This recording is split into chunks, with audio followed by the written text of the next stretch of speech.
हुए पराए, पराए हुए अपने। जी हाँ, कुछ ऐसा ही हुआ है चिराग पासवान के साथ। जो कल तक अपना परिवार खिलाफ था उनके साथ, अब उनके मंत्री पद पाने के बाद सब उनके साइड हो लिए हैं। चाहे चाचा पशुपति पासवान हो या फिर उनकी यहाँ सौतेली बहन। जी हाँ, अब आप सभी को बता दें कि एक वक्त था जब उनकी सौतेली बहन ने उनके पिता के ऊपर गंभीर आरोप लगाए थे। कहा था कि मेरी मां अनपढ़ थी, इसलिए यहाँ मेरी मां को उन्होंने तलाक दे दिया। चिराग पासवान की बहन ने उनके पिता पर लगाए थे गंभीर आरोप। बिहार की राजनीति पर इसका मचा था खूब सारा बवाल। चलिए आप सभी को बताते हैं खबर विस्तार से। तब तक आप हमारे चैनल टीसी न्यूज चैनल को लाइक एंड सब्सक्राइब जरूर कीजिए। बता दें आप सभी को, लोकसभा चुनाव 2024 में चिराग पासवान ने अपने शानदार प्रदर्शन से सभी को हैरान कर दिया है। चिराग की पार्टी लोक जनशक्ति पार्टी यानी रामविलास ने बिहार में 5 सीटों पर चुनाव लड़ा और सभी 5 सीटों अपने नाम कर ली है।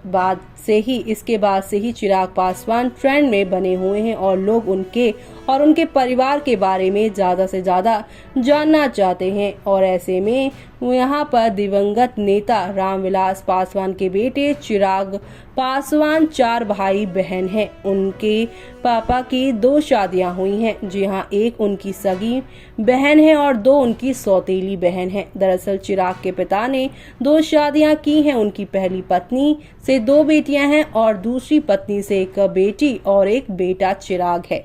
रामविलास पासवान ने पहली शादी साल 2007 में राजकुमारी देवी से की थी, जिनसे उनकी 2 बेटियां आशा और उषा हुई।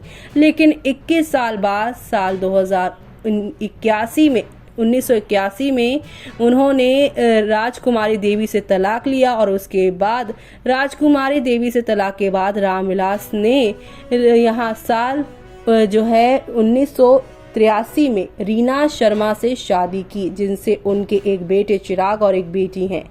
चिराग की सौतेली बहन आशा की शादी अनिल साधु उर्फ साधु पासवान से हुई है। और ऐसे में आपको बता दें कि एक वक्त था कि जब चिराग की सौतेली बहन आशा और उनके पति साधु ने रामविलास पर कई सारे यहाँ पर गंभीर आरोप लगाए थे।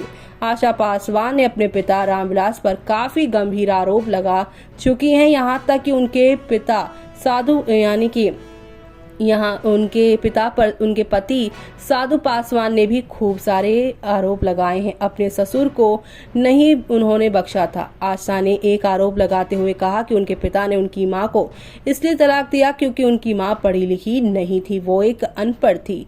यही नहीं, उनके पति साधु पासवान ने तो यहाँ तक कह दिया था कि रामविलास पासवान ने अपने यहाँ 4 बच्चों में भेदभाव किया है। साधु पासवान के आरोप थे कि रामविलास पासवान ने चिराग की एजुकेशन अच्छे स्कूल कॉलेज से कराई है, वहीं उनकी सौतेली बहन आशा और उषा को गांव में रखा। आपको बता दें कि चिराग पासवान के पारिवारिक सदस्यों के इन बयानों ने बिहार में राजनीतिक में भूचाल ला दिया था। तो वहीं हालांकि अब चिराग पासवान अपने पिता की राजनीतिक विरासत को बखूबी संभालने में कामयाब हो गए हैं और फिलहाल उनकी पार्टी एकजुट है। चिराग की यहाँ पर पार्टी लोक जनशक्ति पार्टी ने बिहार में शानदार प्रदर्शन कर अपने कोटे की सभी 5 सीटों पर विजयश्री हासिल की है। ऐसे में अब आगे क्या होगा वो देखना होगा खास।